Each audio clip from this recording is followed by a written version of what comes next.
Hey, Sherry. Hey, It's been a long time. too long. I think we have to reinvent ourselves now. All three of the people who watched have left us.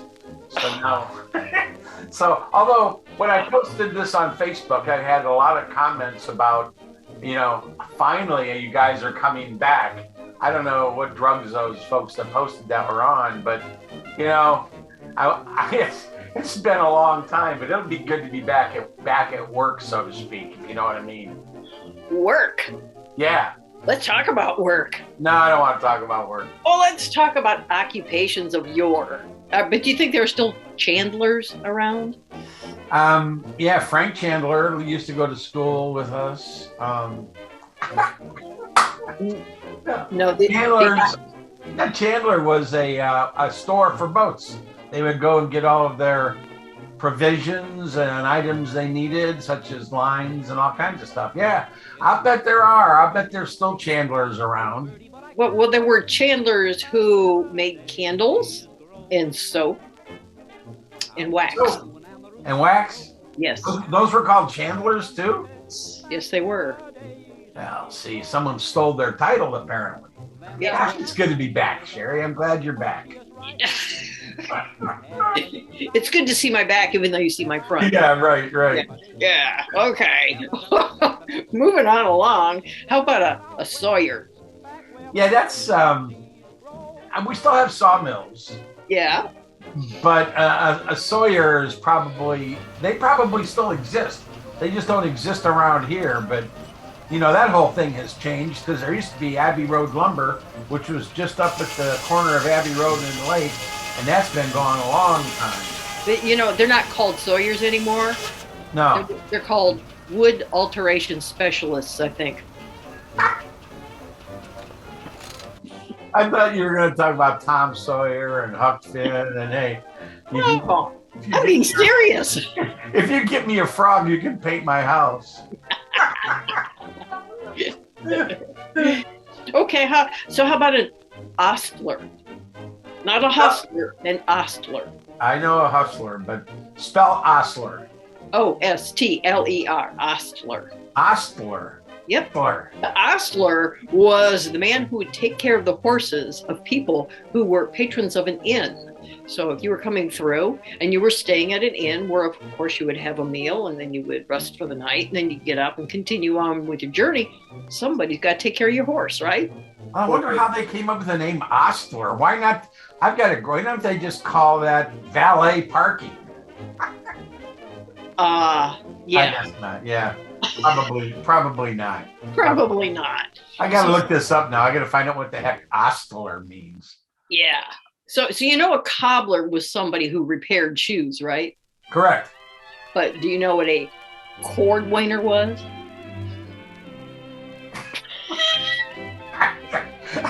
Oh, I can't wait to hear your answer. Yeah, I know. And there's so many places I could go with that, but I'm just going to say, to make it simple, no. Well, the cordwainer was the person who actually crafted the shoe out of the leather. The cobbler is the person who would repair it.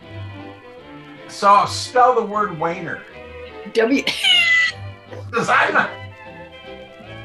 It's one word. Cordwainer. Wow. Yeah. Cordwainer. No. Not at all. All right. I've never heard that one before. Okay. Your research is impeccable. How about peruke maker? Peruke. I'll just go ahead and spell it for you. Peruke, like. Excuse me, I have to go peruke. Your answer kind of makes me want a peruke. Peruke, yeah, I know. What the heck is a peruke maker? A wig maker. Oh, yeah, that's it. I need to know the etymology of that word. All right. Well, that's your homework assignment then. Maybe one of the 7 listeners will know this. Maybe. How about, do you know what a funambulist was? Funambulist. It was a tightrope walker in the circus. We still have those. Do we call them tightrope walkers, or do we call them Funambulist. What do you think? You didn't know what that was. So do you think we that still was one of call those that? jobs that you could only do badly once.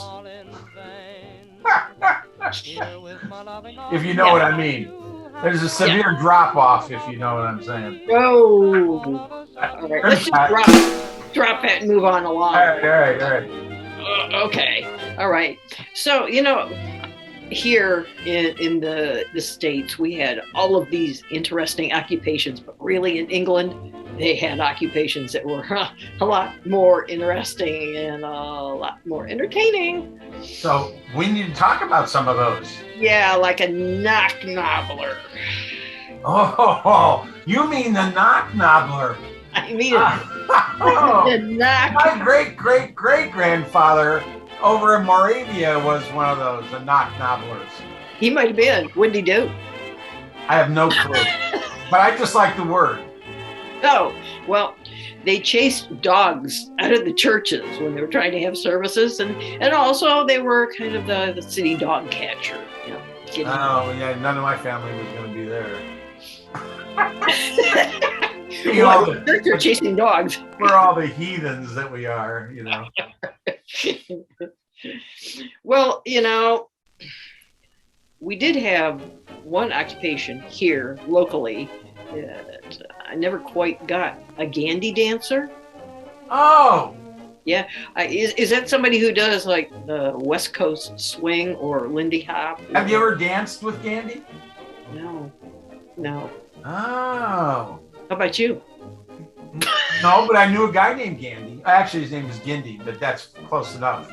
Yeah, a Gandy Dancer, actually, that's a railroad worker, sometimes called servicemen, and their job was to, as the trains, or in our case, the electric railway, would turn corners, the centrifugal force of those cars would push the tracks out of parallel, and they created, because they would gradually move.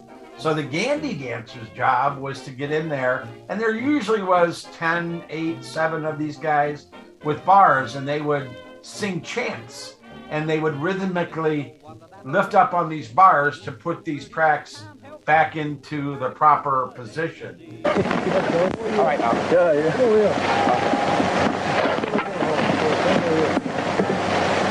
All right, go ahead.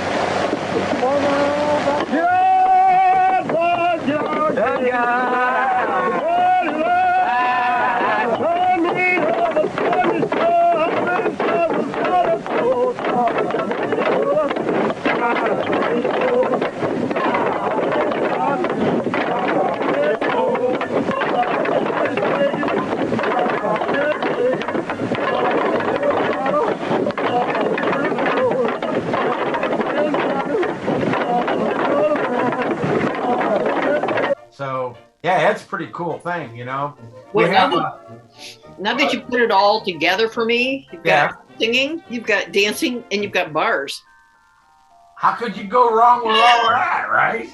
It's good to be back, and I'm looking forward to many more of these. What is this, episode 38? Oh, yeah, it's 38. Aren't we great? Aren't we great? It's hard to believe we've managed to stay alive. Nothing's got us yet.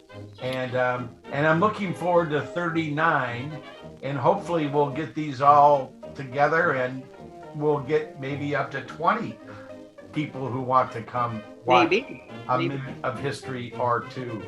So, because maybe they want to hear what a hush shopkeeper is or does. What is it? Well, come on, Avon Lake, we're all about. Did that have anything to do with illegal hooch? Yeah. So a hush shopkeeper would be somebody who was under the board selling booze. Yeah. Yeah. I think I knew some of those people. Probably. Well, everybody, appreciate you tuning in to us. Sherry, as always, it's fun. Looking forward to seeing everybody again. But we're back up and running, and So this is Tony Tominick and Jerry Spencer. Ta-ta for now.